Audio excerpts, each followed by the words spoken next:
안녕하세요. 재계 뒷담화 시작하겠습니다. 오늘도 CEO 스코어의 박주근 대표님께서 명쾌한 설명을 해주시겠습니다. 네, 반갑습니다. 자, 오늘은 최근에 이제 비트코인 시세가 무지하게 많이 뛰고 있지 않습니까? 그러게요. 예, 안 사셨죠? 후회하고 있습니다. 그거 아세요? 뭐요? 비트코인이 제일 처음 거래된 장소 아세요? 아, 현실 사회에서 어, 거래된 거요? 예, 이게 모릅니다. 비트코인이 제일 처음 거래된 곳이 피자 거래였어요. 음, 내기를 한 거예요. 예, 그게 어느 한 2010년쯤, 10년 아니 거의 전입니다. 그 전이에요? 훨씬 전이에요. 그러니까 비트코인을 만들어내고 야, 그 말도 안 돼. 비트코인이 뭐 그게 현금이야? 장사가 돼? 이렇게 했는데 그럼 내가 비트코인 거래를 해볼게라고 한 거예요. 예. 그게 이슈가 돼서 지금 비트코인 뜬 건데 그 첫 번째 거래가 미국에서 비트코인으로 피자를 주문해서 내가 되면 맞아, 그랬었죠. 내가 인정해 줄게 한 거예요. 그러니까 실제 비트코인으로 그 피자를 주문했는데 비트코인이 제일 비싼 게 얼마였죠 지금 최근에? 최근에 5만 5만 7천 달러, 그러니까 우리 돈으로 6천만 원이 6천만 원이 넘었어요. 네. 그때 50 비트코인으로 피자 한 판을 주문했대요. 50 비트코인.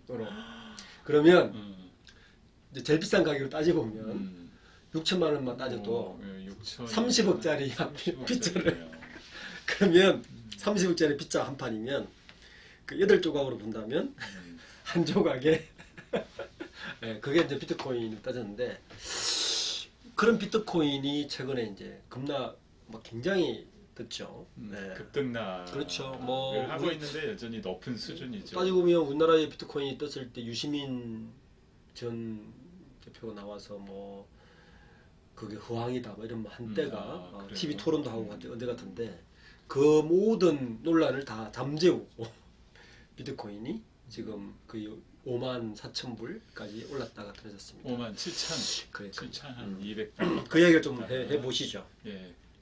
비트코인이 움직이면서 또 이제 주가가 이제 상승이 이제 한계에 다다르면서 주식 자금이 또 비트코인 시장으로 몰려가고 있는 게 아니냐 이런 얘기도 나오고 그래서 있거든요. 오늘 이야기의 주된 이야기는 주식 투자하는 사람들은 비트코인을 어떻게 바라봐야 될까? 는 핵심입니다.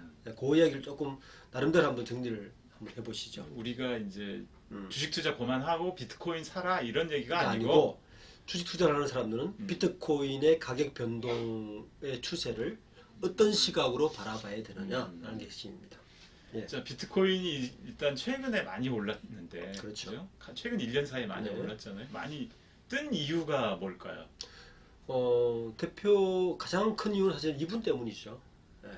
일론 머스크라는 네. 분. 예, 테슬라 잘 일론 아시는 머스크가 분이에요. 예. 이렇게 얘기를 했습니다. Why not? 우리도 비트코인에 투자할 수 있다라고 이야기를 하면서 아시다시피 지금 테슬라의 시총이 최고치를 칠 때는 거의 700조 육박했는데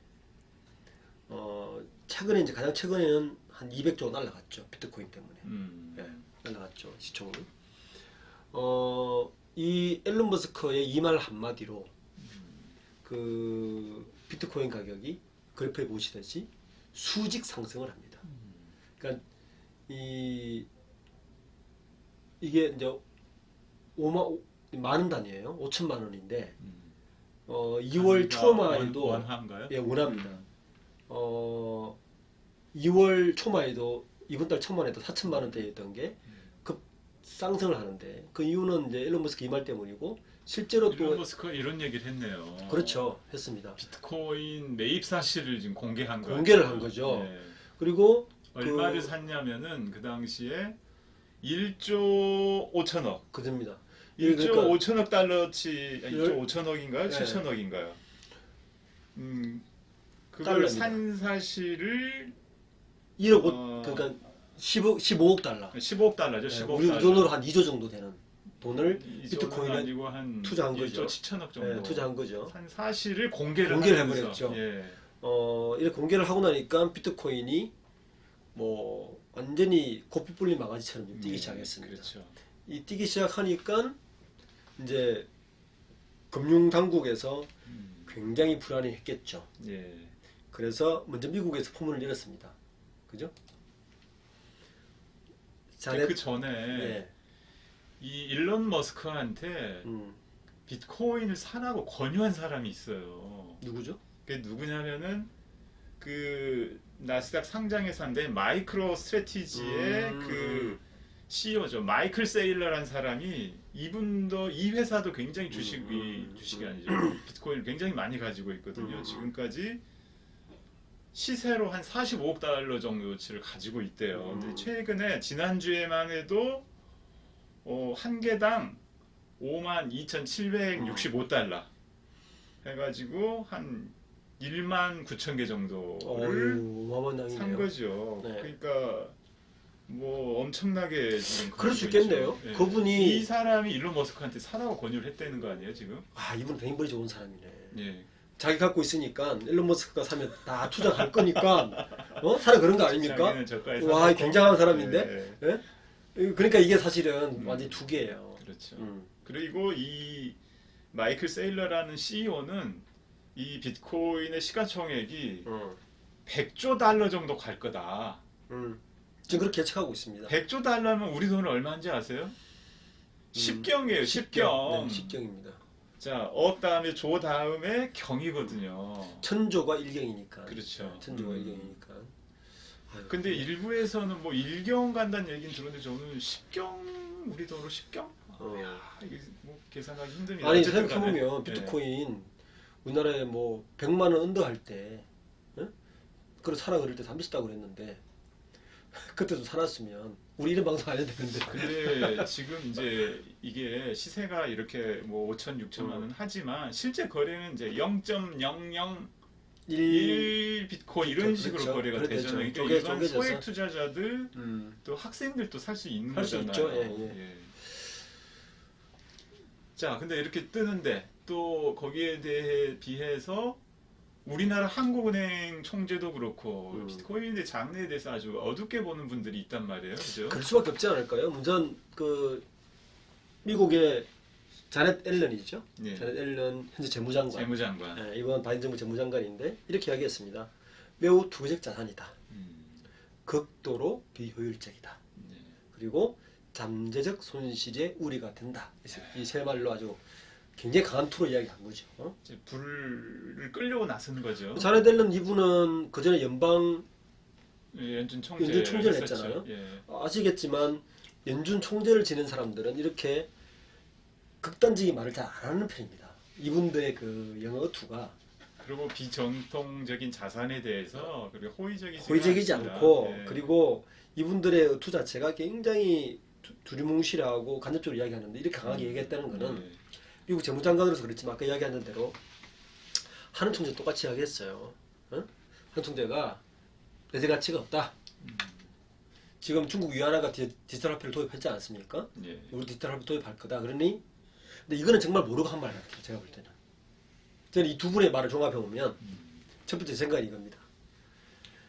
정부에서 컨트롤할 수 없는 화폐는 너무 위험하다는 거예요.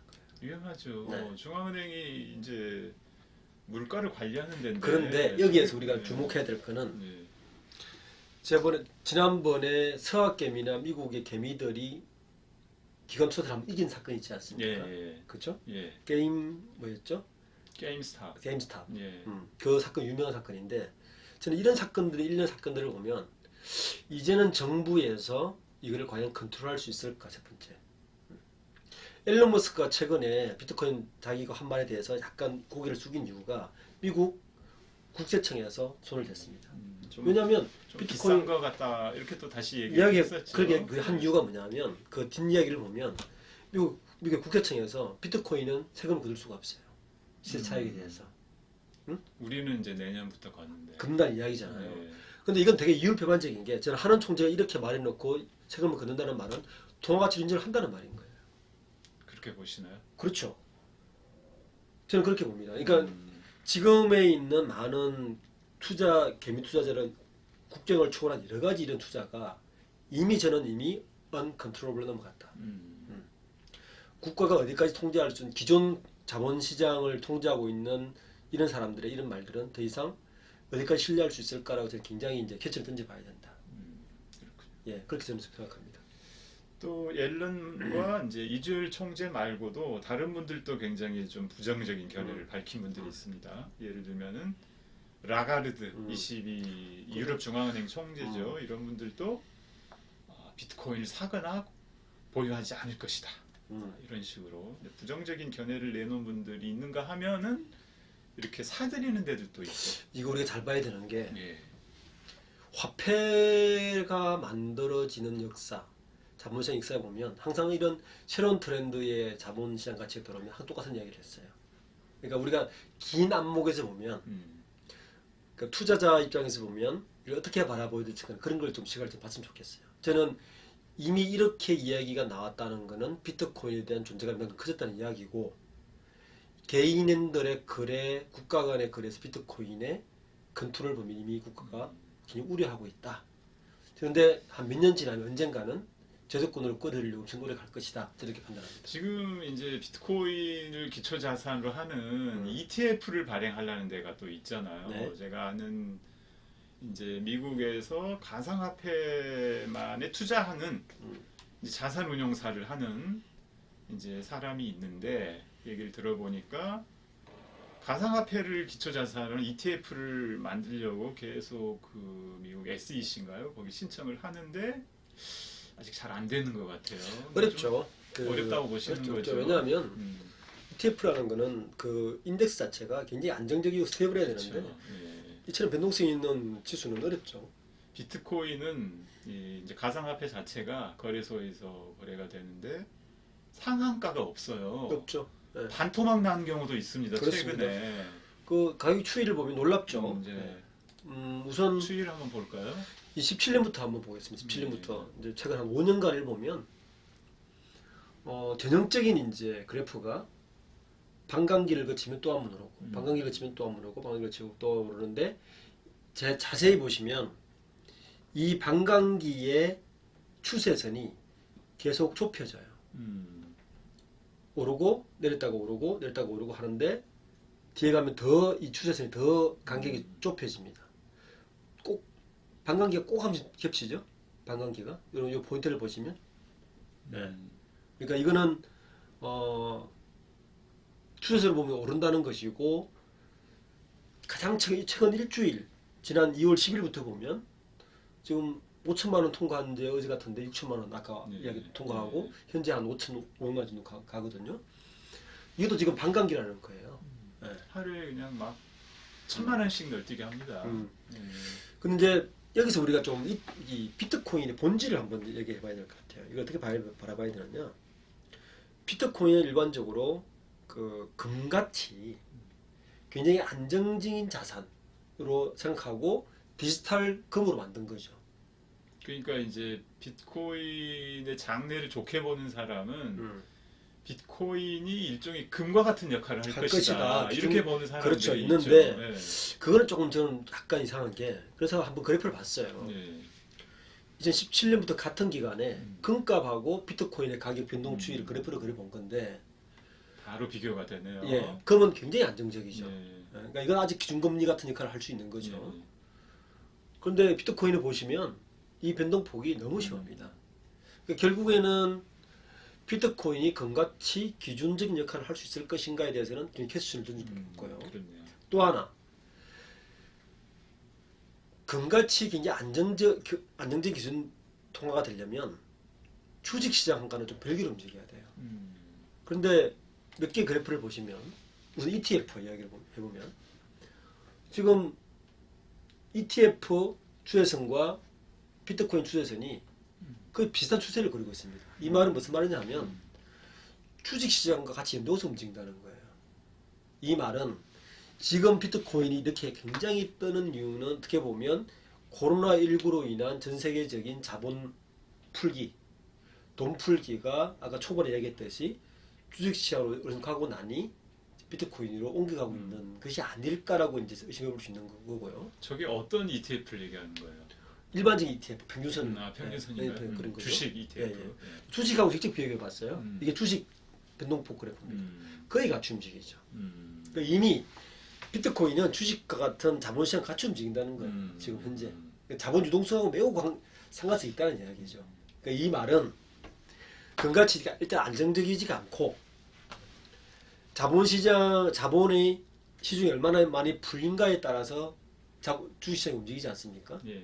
작년에 주식시장도 따지고 보면 자본이 많이 풀렸기 때문에 오른 거고 실질 침몰 경이 오르지도 않았는데 비트코인 똑같이 유동성 장세로 계속 따라간다는 거예요. 예. 그러니까 이거는 굉장히 조심해서 봐야 된다. 결국에는 이제 금리가 오르거나 해서 그러면 한 번에 내려갈 수 있는 거죠. 자금을 회수하기 시작하면은 주식뿐만 아니라 이처럼 가상화폐 시장에도 타격을 줄 같이 거다. 타격을 주는 거죠. 이렇게 보신다는 그렇죠. 얘기죠. 예, 예. 네. 조금만 이렇게 돈을 묶으면 바로 떨어질 수 있다. 그렇게 봐야 비트코인 투자하거나 주식 볼 때를 같이 봐야 된다.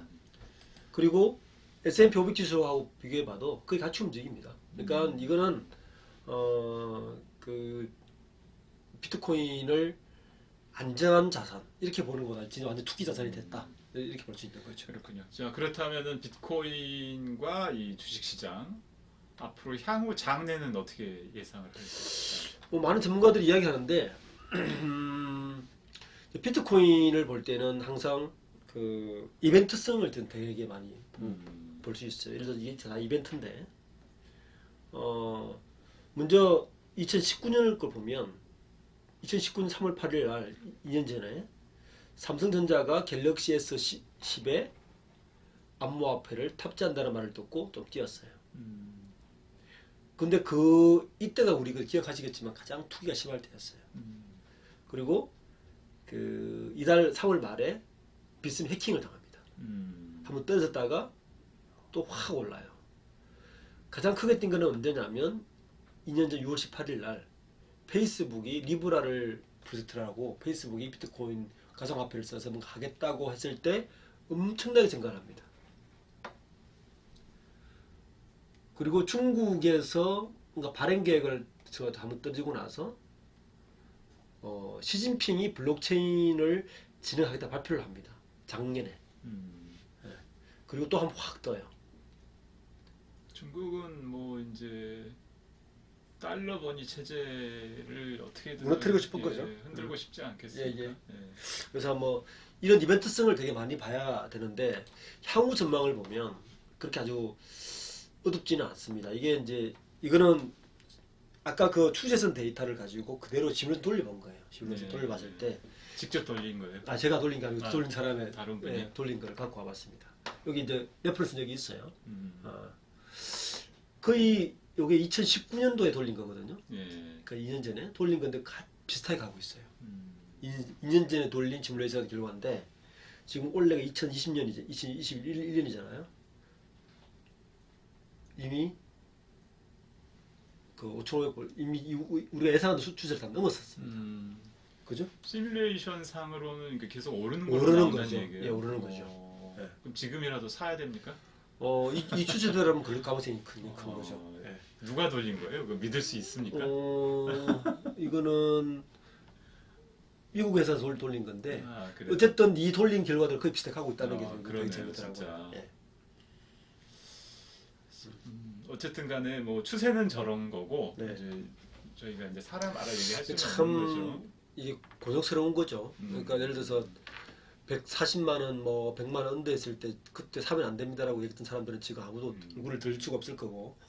지금 아까도 그 이제 빗썸 얘기가 나왔지만은 전자지갑이 털리는 사고도 있고 되게 송금을 했다가 그렇죠. 이게 계좌번호를 정확하게 안 알려주면 증발하기도 하고 문제 좀 사실 보안 때문에 블록체인 기술이 나오고 보안 때문에 나왔는데 반대로 보안 때문에 털린다는 말 되게 웃겨요. 가령 예를 들어서 우리는 은행으로 송금할 때 이제 수신인을 확인할 수가 있는데 이거는 지금 그게 안 된다는 거 아니에요. 그래서 조금만 틀려도 돈이 그냥 다른 데로 빠져나가 버리고 확인할 길이 없기 때문에 여러 가지 문제가 뭐 하여튼 현금 보내는 거랑도 다르다 뭐 이런 얘기도 있고 아까도 제가 말씀드렸지만 가격 제한 폭이 없으니까 굉장히 변동성이 크고 또 24시간 거래를 할 수가 있잖아요. 그렇죠. 우리가 자고 있는 동안에도 이게 시세가 변한단 말이에요. 네. 그래서 자고 일어나 보니까 이게 폭등해가지고 대박이 나면 좋지만 이게 또 깡통을 찰 수도 그래서 있단 말이에요. 오래 살고 싶으시면 비트코인 네. 하시면 안 됩니다. 아, 그래요? 주식은 괜찮은가요?